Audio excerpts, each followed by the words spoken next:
नमस्कार दोस्तों। नसों में ब्लॉकेज होना, नसों में कमजोरी, नसों में दर्द और नसों का दबना आज के समय में मुख्य स्वास्थ्य समस्या बन गई है। ज्यादातर यह घरों में यह पाई जाती है। किसी की पीठ की नस दब गई है, किसी के पैर की नस दब गई है। जहां जहां नसें दब जाती हैं दोस्तों, वहां रक्त संचार कम हो जाता है और शरीर का वह हिस्सा धीरे धीरे काम करना बंद कर देता है और वहां लकवा जैसी स्थिति हो जाती है। आज मैं आपके लिए एक ऐसा घरेलू नुस्खा लेकर आया हूं जो आपकी नसों से जुड़ी समस्याओं को दूर कर देगा और इसके अलावा यह गठिया, घुटनों के दर्द, कमर दर्द और यहाँ तक कि गठिया के दर्द से जुड़ी समस्याओं को भी जड़ से खत्म कर देगा। ये हाई बीपी को कंट्रोल करेगा और यह हमारे शरीर में जमा हुए खराब कोलेस्ट्रॉल को भी बाहर निकालने का काम करेगा और यह कब्ज की समस्या को भी दूर करता है क्योंकि इसमें काफी ज्यादा फाइबर होता है, इसलिए ये सारी प्रॉब्लम भी ठीक हो जाती है। तो चलिए शुरू करते हैं दोस्तों। यह है मेथी दाना। यह एक बहुत सामान्य सी चीज है जो हमारे घरों में पाई जाती है। हम अक्सर इसका इस्तेमाल रसोई घर में खाना बनाते समय खाने का स्वाद बढ़ाने के लिए करते हैं, लेकिन सेहत के लिए भी इसके अपार लाभ हैं। डायबिटीज के मरीजों के लिए ये बिल्कुल रामबाण औषधि है। ये शुगर को कंट्रोल करने का काम करता है और जिन लोगों को जोड़ों का दर्द, जो गठिया के मरीज हैं, उनके लिए यह बहुत फायदेमंद है। ये धीरे धीरे सारे जोड़ों के दर्द को खत्म कर देता है। मेथी के बीजों में हमारे मोटापे को कम करने और कब्ज की समस्या को दूर करने की ताकत होती है क्योंकि मेथी के बीजों में बहुत अधिक फाइबर होता है, जिसके कारण शरीर में कब्ज की समस्या दूर हो जाती है और जिसके कारण पेट में गैस नहीं बनती, एसिडिटी की समस्या भी नहीं होती। ये सारी की सारी बीमारियां भी खत्म हो जाती हैं। यह हमारे ब्लड सर्कुलेशन को ठीक करता है। और देखिए दोस्तों, दूसरी चीज जो लेना है वह है दालचीनी। दालचीनी जो है, दालचीनी के पेड़ की छाल से प्राप्त होती है। अगर यह दालचीनी की छाल ना हो तो आप दालचीनी का पाउडर भी ले सकते हैं। यह दालचीनी हमारे शरीर के लिए बहुत फायदेमंद होता है। यह हमारे शरीर में ब्लड सर्कुलेशन को तेज करती है और जो नसें ब्लॉक होने लगती हैं उनको भी साफ करती है। यह शरीर में जमा हुआ बैड कोलेस्ट्रॉल भी निकालता है। यह शरीर को अंदर से साफ करता है। तो अब मैं आपको बताता हूं दोस्तों, इसका इस्तेमाल आपको कैसे करना है। हम 1 गिलास पानी लेंगे। यह नॉर्मल पानी पीने का होगा। पानी में हम 1 चम्मच मेथी के दाने डालेंगे और यह जो दालचीनी है, दालचीनी के 2 छोटे टुकड़े इसमें डाल देंगे। लगभग 1-1 इंची के 2 छोटे टुकड़े दालचीनी के हम इसमें डाल देंगे। डालने के बाद अब इनको रात को सोते समय मेथी के दाने और दालचीनी के पानी को भिगोकर रख देना है और ढककर छोड़ देना है।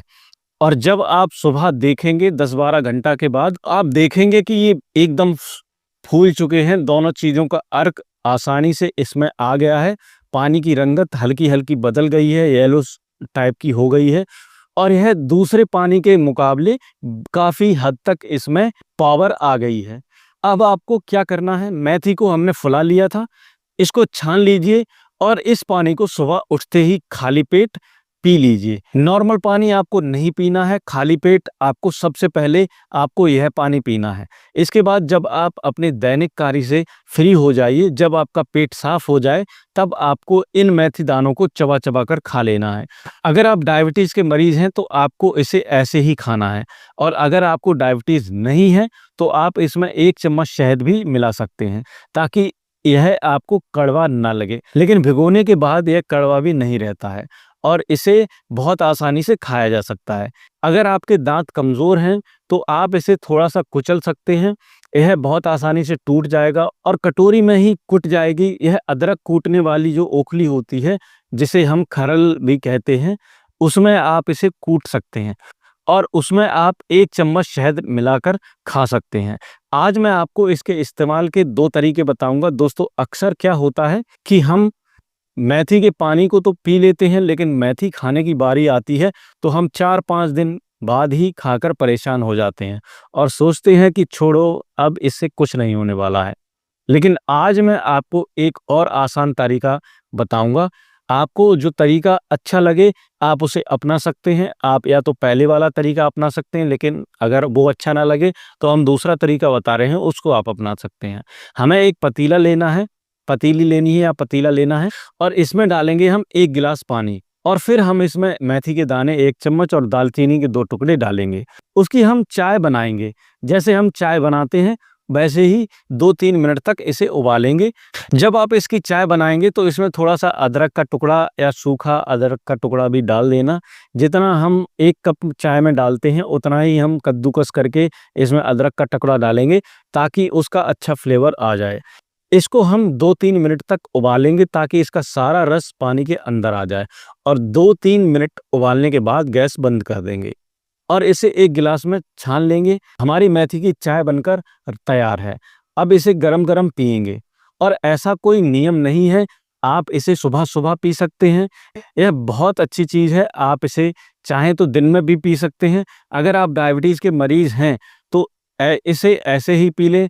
अगर आप नहीं हैं तो इसमें 1 चम्मच शहद मिला लें। इससे हमारे शरीर को ताकत मिलती है। शहद इम्यूनिटी को भी बढ़ाता है, बूस्ट करता है और इसका स्वाद भी अच्छा हो जाता है। तो इसे ऐसे ही तैयार करें और पिएँ। अब आपको बताऊँगा कि आपको इस पानी को कितने दिन तक पीना चाहिए। तो आप इसे कम से कम 15 से 20 दिन तक और उसके बीच में एक गैप करने के बाद फिर से शुरू कर सकते हैं। यह घरेलू नुस्खा बहुत ही फ़ायदेमंद है दोस्तों और इनका कोई साइड इफ़ेक्ट भी नहीं होता है। लेकिन यह कोई एलोपैथिक दवाई नहीं है कि यह 1 दिन में ही आपको आराम महसूस करा जाएगा। इसे आपको 15-20 दिन तक 1 महीने तक लेना है, फिर आपको इसका असर दिखेगा। अगर आप इस नुस्खे का इस्तेमाल 15-20 दिन तक करते हैं, तो आपकी नसों से जुड़ी जो भी समस्याएँ हैं, नसों में ब्लॉकेज, नसों में दर्द, पैरों में सूजन, वह सब दूर हो जाएँगी। यह बीपी को भी कंट्रोल करेगा और शरीर में जमा कोलेस्ट्रॉल को भी ख़त्म करेगा और कब्ज़ की समस्या को भी दूर करेगा। और जो जॉइंट पेन होता है, कमर दर्द, जोड़ों का दर्द, गठिया का दर्द धीरे-धीरे बिल्कुल ख़त्म कर देगा। दोस्तों ये वो नुस्खा है जिसे हमने कई लोगों को घर पर इस्तेमाल कराया है। यह बहुत ही फ़ायदेमंद है। इस नुस्खे के साथ दोस्तों अगर आप थोड़ा वॉकिंग करेंगे और साथ ही 3-4 मिनट अनुलोम-विलोम प्राणायाम करेंगे तो सोने पर सुहागा जैसा हो जाएगा। तो दोस्तों आज के इस वीडियो में इतना ही। अगर आपको जानकारी पसंद आई हो तो वीडियो को लाइक, शेयर ज़रूर करें। इस उपाय को अपने दोस्तों के साथ, अपने घर के लोगों के साथ शेयर करें ताकि और भी लोग इसका फ़ायदा उठा सकें।